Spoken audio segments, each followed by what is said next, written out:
Hello, my name is Dennis Daly, and I'm an interviewer with the Public Library of Cincinnati and Hamilton County.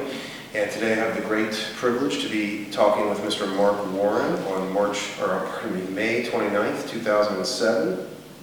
And we're at the main library, and our camera operator today is Mr. Mitch Katz. Mr. Warren, thank you for agreeing to do the interview with us today. And eventually this will be in the Library of Congress, and it'll be here. You're helping to complete and tell the story of World War II and the men and women who fought in that war. So what we usually like to do is, could you tell us a little bit about your background before the war, where you were born and where you grew up?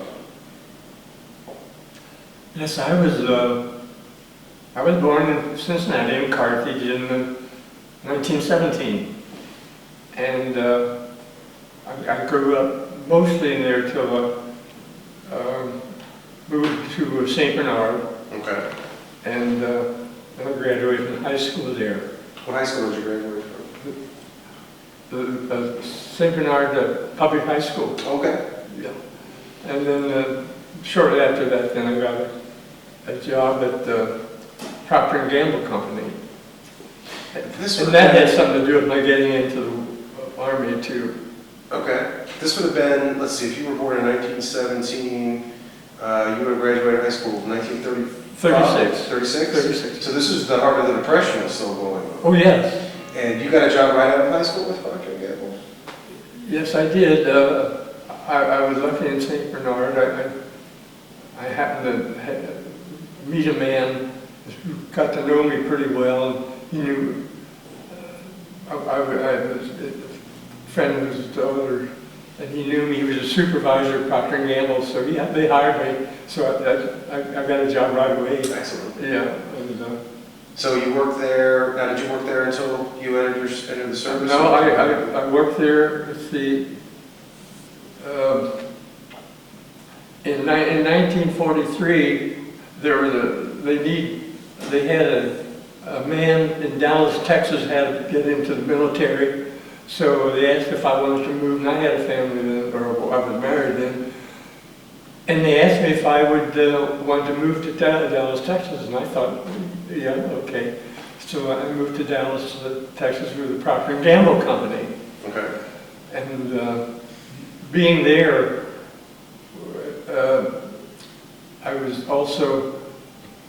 I had a deferment from Procter & Gamble because they were filling bombshells instead of soap powder.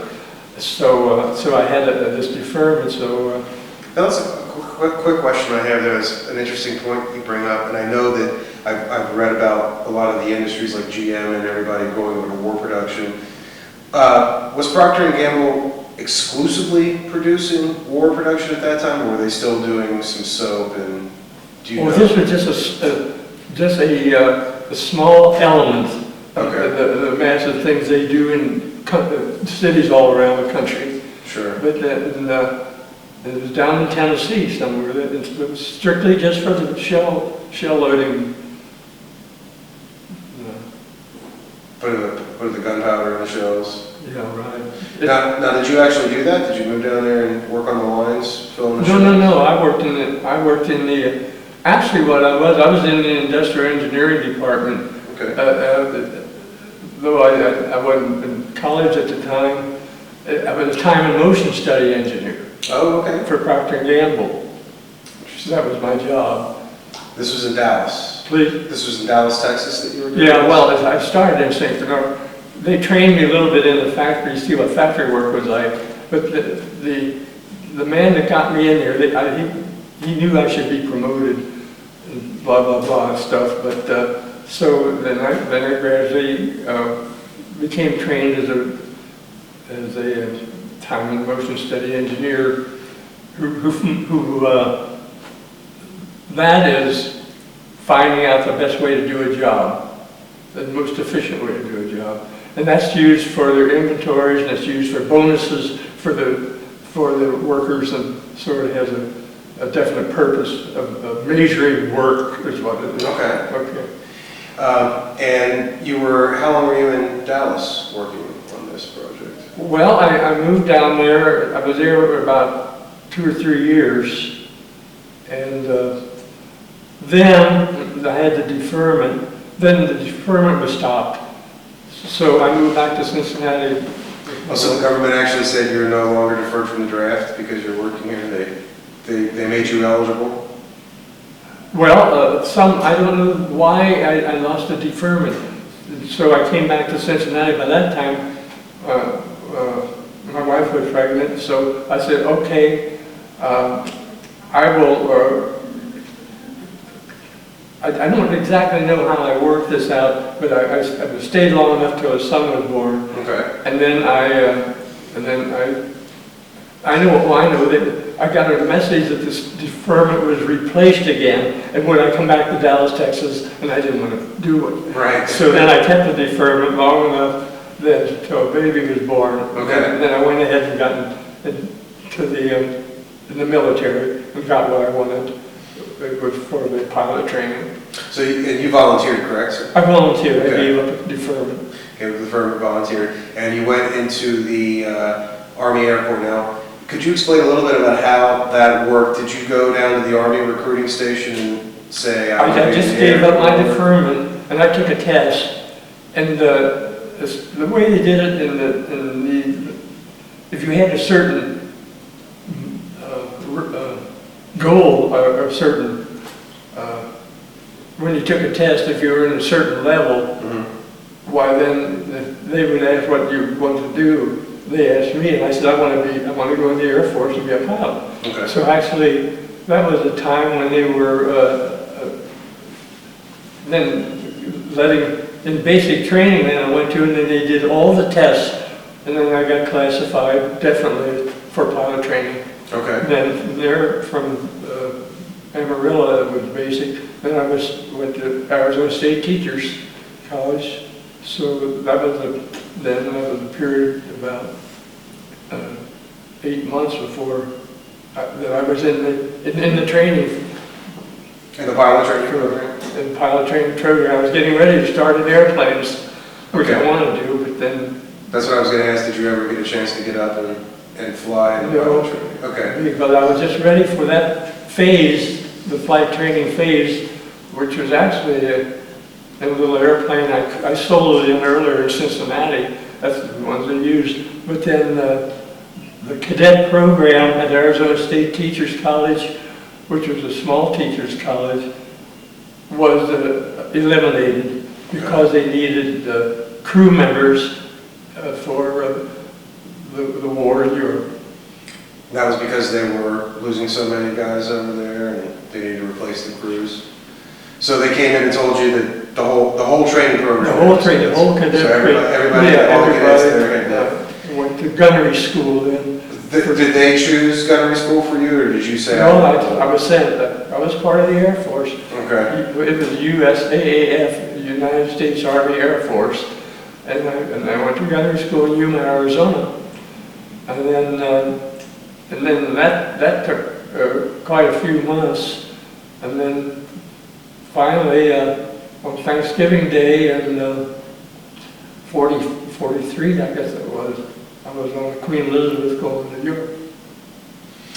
Now, real quick, I know we've interviewed several gentlemen that were gunners, but I've never asked this. What actually went on in gunnery school? Did you basically get your weapon and just take target practice, or did you go up in the airplanes and take target practice? Gunnery school was fascinating. Number one, you got to shoot a whole lot of different kinds of guns, from pistols to automatics and fairly big guns, but the biggest gun was the 50 caliber. That was the one you got the training in. And that's a machine gun. And then there was flying in airplanes. That was part of the training, and learning how to handle your gun and how to know. It was kind of interesting, but Yuma, Arizona was kind of a terrible place. But actually, so you got experience in a lot of, and the main thing that all crews of airplanes had, they had a 45, automatic 45. They carried that with them. Missions. And then, as your sidearm? 45 is your sidearm. Did you jump out of airplanes in training? Did you practice how to? Well, no, didn't get any practice in jumping. Really? Parachute jumping. Because later on when we'll get to that part of the story, so you didn't train on that. Oh, no. Okay, that's we weren't supposed to do that. That wasn't good. So then you took a train from Yuma, Arizona to, where did you leave from? What port? Well, then there was more training in the B-17. Okay. It was in the, and then I went to Lincoln, Nebraska.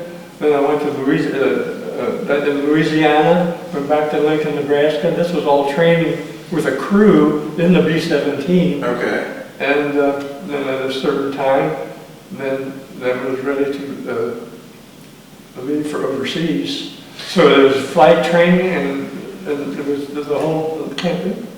The whole thing. So you had your crew set before you left the States? Yeah. But I changed crews later on in England, but yeah, I think I gave you a picture of my crew. Mm-hmm. So then you left from, what port did you New York? Well, the name escapes me. It was in just near New York. Okay. And I can't remember the camp.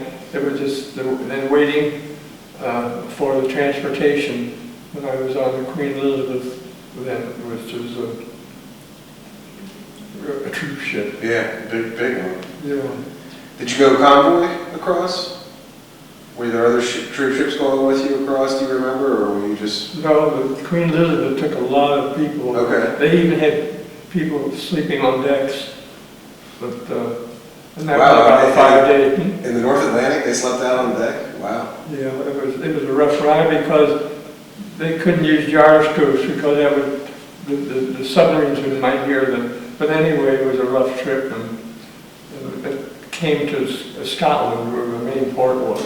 Okay. And then I was on the ship on Thanksgiving Day, and I guess that was 1943. Okay. Did you have a good turkey dinner on board? You don't remember? I stayed below deck. I tried upper deck one time. I thought I was getting sick, so I went back down below deck. That's probably what I would do too. Yeah. So then you got over to Scotland, and from there did you go to England? Or Then that's with a train trip across England to the 390th Bomb Group, where it was my home. And then there was some training too. So just a little bit after Christmas, and I had a first mission. And So, yeah, because there was more training there too. Sure. Because of the whole different ball game when you're at the real thing. Yeah. For training. Do you remember where your first target was? What country it was in for your first mission? I used to know that. I forgot. I know some of my missions, but I've forgotten a lot of them. Okay. You know, I had a list, and if I sit long here long enough, which I won't do, it'll come to me. Sure. Yeah, but I remember the missions very well because we always got holes in the missions from ground artillery. We only had one serious attack by. I wasn't there very long, but one serious attack of fighter planes. I remember shooting at one airplane, he was shooting and we both missed. I didn't feel I had a vivid memory of all that. Yeah, so on a typical mission, did you have fighter escorts that would go? Well, that was when the fighter escort was in effect. That's why we could cross all the way to the other side of Germany, like to go to Dresden. Mm-hmm. And we went to another place called Koppes. It was clear all the way to another city in Germany called Koppes. We didn't have enough money or gas to get home, but we landed in Belgium. We had a week's vacation in Belgium. Oh, really? Yeah, because we ran out of gas. Then we gassed up after a week, and then went back to our home base. And I'm assuming that this was after the Allies were in control of Belgium. You weren't landing behind enemy lines. Oh no, when the mission to Dresden was on the other side of Germany. Mm-hmm. It was, and then the Polish border was very close, so we got to it. And then we had to jump out of the engine burning. But then in that part though, where we were, the Germans only recently had left there. Okay. Because we were in one building with they had their clothes and uniforms in there, and they had their Christmas tree there, and their flags there. They ran out real quick because the Russians were coming. So this was later on in the war when you got shot down. Yeah, it was March the 2nd, 1945. Okay, I remember that date. That's almost the very end of the war there. Yeah, near the end of the war. So you got actually shot down did you get hit by flags? No, we didn't get shot down. Oh, okay. We had an engine that started to burn on the bomb run. Okay. Then we had one engine burning one time in Hamburg. We had to go back to the field. That happened. But then this got to be a serious engine burn. And we turned east. We knew we were close to the Polish border and very likely Russian territory. That's because it was kind of touch and go, but we got in far enough. We were under the control of the Russians then. And you bailed out? It was when we bailed out. And you actually jumped. That was the first time you ever jumped out of an airplane? I didn't exactly jump. Somebody pushed me. No, it was a fascinating experience in a parachute above the clouds. Sure. And then down below the clouds, and then seeing the earth come up at you. You don't go down, it comes up. Yeah. I got into a tree, and I was some of my crew members hit the ground. It was frozen then. It was winter there. Yeah. In March. Sure. And then what happened? That's fascinating because now you're in Russian territory. Did the Russians took over. They came out. They found you. Yeah. Well, what? I'll make this brief. When I jumped out of the parachute, there were 9 of us. I could see several of them, but the crew got separated, and when I hit the ground, I knew about where the other fellows were. So I walked toward, and I met one fellow. We got together, and then we knew but all of a sudden, then we got surrounded by a whole bunch of chattering natives. So we had a piece of paper that had said something about Americans, and then right away they assumed we weren't Germans, that we were Americans, because at the time I think they wanted to get relief from the Russians. Oh, really? Actually, they thought we were Russians actually. Okay. But then a Russian officer on a horse came up and they took over, and then on horseback. Then we went to a house and stayed overnight, and we went to another place, a little hotel called Turek, Poland. So we were there.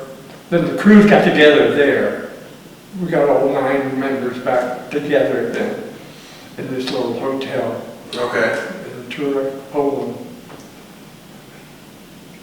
And so how did the Russians treat you? Okay. It was okay. They finally they kind of asked if we had to go about our guns. They wanted to, so we had to turn over our pistols to them. But no, the treatment actually, I can just say it was okay, because when I was in, then I went from that little hotel to Lodz, Poland, a major city. I was there for a while. But that's where I got the scarlet fever. Okay, so you actually contracted scarlet fever. Scarlet fever. And that's where I got separated from my crew. They went back to England, and I went to a little clinic, and I was in that with scarlet fever with no medication for about 3 or 4 weeks. Then the Russians took over, and I got into the Russian hospital system, which was wonderful. Oh, that was an excellent system. They were excellent. And the treatment was wonderful, and the attitudes and everything. The only problem was I needed penicillin, there wasn't any, because that's why it's dangerous if you have scarlet fever with no treatment, and I had no treatment. So you just basically were waiting it out for the I was future? then I was in a Russian hospital in Lodz, Poland, in another place called Putlin or something, Poland. Then I went to Moscow, and then I was there for a while. Then I went to Odessa and got out. But I was getting more and more sick. Okay. I got out just in time, so I didn't have much heart damage from the rheumatic fever. And how did they transfer you out? Did they just kind of, the war was over, I'm assuming, by the time you... No, it wasn't quite over yet. Okay. So I was put in Odessa, I was put on a British ship. No, it was a New Zealand ship manned by the British, where I started getting medication right away. Okay. So I was on my way, then they dropped me off at Naples to American Army hospitals. And Before, and then you got this penicillin you needed. I got the treatment, then altogether I was in treatment for 4 months before discharge. Okay, were you in Naples? I was in Naples just a couple of weeks in 2 hospitals, and then I came back on the ocean liner called West Point, which is another major troop ship. So I came back to America on that, and I was in Newport News a short time in the hospital. Then I went to a orthopedic hospital in McKinney, Texas, and there I was in there then for about 4 months, 4 months for treatment, and that's where my discharge was from. But everything worked out just fine. A quick question. I know we were talking off camera. Your family got notified that you were missing in action after the plane crashed and you bailed out. Did they know that you were in Russian care at that time, or was it just a notification that you were MIA? They didn't do anything. In the 3-9 bomb group published a huge book about everything, and they had one little note there about the mission I was on that told about an airplane flying east. That's all. But then we were actually the United States consul, the military, didn't get in touch with us until we were in Moscow. I was with a bunch of other people from Britain and other veterans who got into Russia some way. Okay. And they all kind of coagulated, all got together in Moscow for further shipment out. So I was in the hospital in Moscow, and that's when apparently then the contact was with American officers, finally. Okay. And that's when then the family at home got the information that I was no longer missing in action. So that was for a couple months. Wow, that must have been a tough couple months back here. Yeah, that's fascinating. Did you make any friendships with any of the Russians that you met?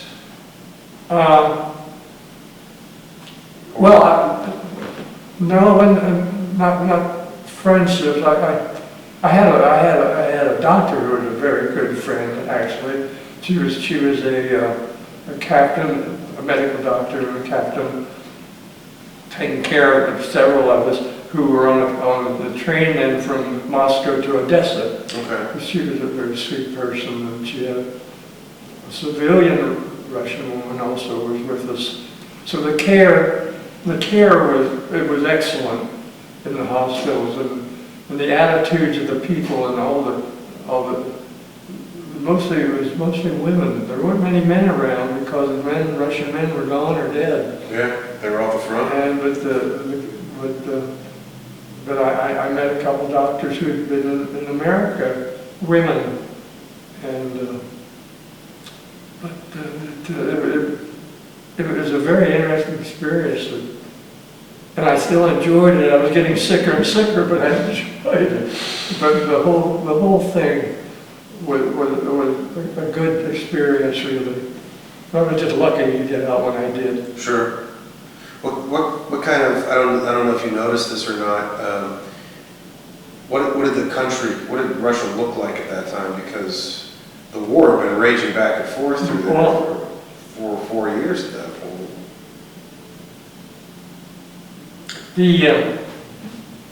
What it looked like was very interesting because on the train from Kutno, Poland to Moscow, it took about a 5-day ride on a train, and there you went through 5 major cities before you got to Moscow. And the trouble that Moscow always had from invasions for thousands of years is level there. But every major city we went through was all you could see was skeletons of buildings. It was devastating what happened to Russia. They did part of it, and the Germans made the big mistake. The Germans were all the way to Moscow. And they got defeated there, just like Napoleon did, because of winter and everything. But then between the Russians destroying the cities and the Germans destroying the cities, it was complete desolation all the way from Poland to Moscow. But then on the train going south, then it was different. It was greener, and it was like winter in April in Russia. But then further south, we went to Odessa, then we got more into the Ukraine and the greenness of spring, and all it was a whole different look to Russia. But the cities were, the destruction of the Polish cities and the Russian cities was incredible. Moscow escaped it, but some other Russian cities did not. Did you see much of the Red Army on your way back? Just Not much. Only in hospitals. Okay. We were getting care. There were some on the trains that we were on.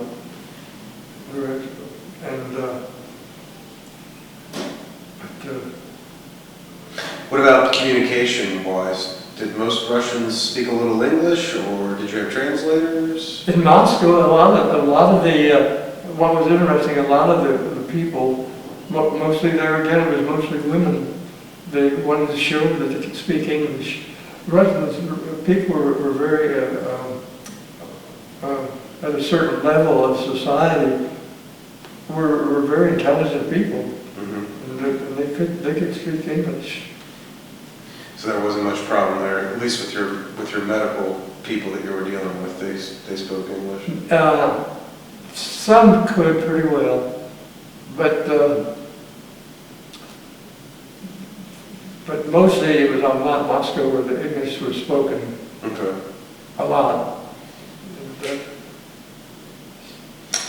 So then you made it back. You made it back and got discharged from, was it Amarillo? McKinney, Texas. McKinney, okay. Yeah, that's north of Dallas. Okay. I had friends in Dallas. I was able to visit them too. And I got discharged in August of 45. And so, and the war in August was over completely in Japan, and it ended, Yeah. so. We did it around in May, and we had a mission to Moscow about a couple of months before the Russians got there and Hitler killed himself or whatever. It was a clear day over Berlin, so we got a pretty good look at it. But yeah, that was close to the end of the war then. And so then did you come home after discharge to Cincinnati, or? Well, they tried, one thing they tried was a furlough for about a month to send me back to see how to relate to it, because at that time they weren't so aware of what's happening to veterans as they are now. I had a grandson who was in a medical part of the green zone, and he got a Purple Heart in there. He got hit, he's home now. But the damage to the veterans now is realized that the head gets, I was affected. I lost my appetite when I got back for over a month. Then they sent me home to see if that would help. But it didn't quite help, so for a month, but I came back to the hospital and stayed till then. I overcome whatever was wrong with me. But, so I had a head problem. And now these soldiers now, they finally woke up to the fact that there's thousands of them are going to have head trips from being in this war now. Sure, absolutely. Because I was surprised because I felt okay pretty much all the time. But then when I got to the hospital in McKinney, Texas, I lost my appetite. I was in real trouble. And they didn't give you any kind of psychological help? Well, no, I had good treatment, doctors talking, and this and that, but I wasn't as serious as my grandson. Sure.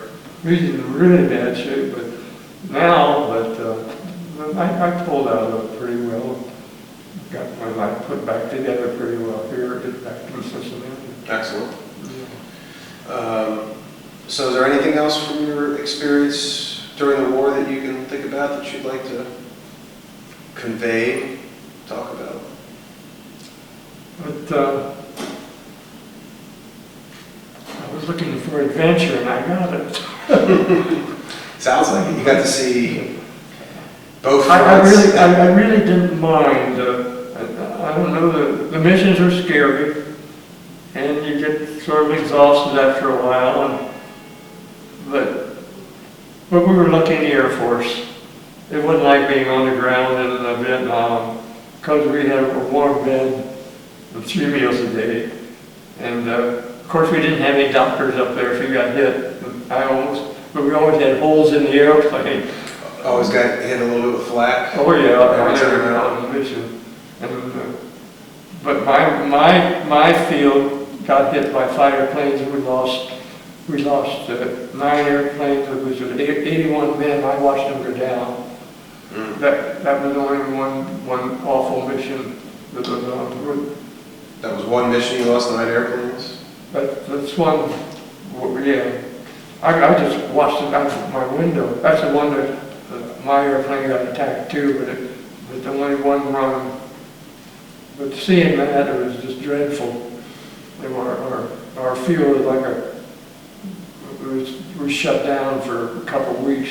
Okay. That was a horrible event for 390 bomb group. What was the base like? Were you near a town in England, or was it everything pretty much? No, it was rural. There was a charming little village nearby, a little castle nearby. But we got a couple of trips to London periodically for. It's a great For city. a little. But I wasn't in long enough. I didn't have enough mission to have been in long enough for if you were in for the whole 25 missions. Well, during the middle of that, you got sent to a certain place for reconstitution, to kind of get your act together again for a couple of weeks. But I wasn't in that long. Oh, I got in late. You didn't get to go in for that long? But no, the whole experience, I mean, this war served a great purpose, and it worked, and the destruction to London was horrible, and to Germany, it's just incredible how much damage the whole Europe got. Mm-hmm.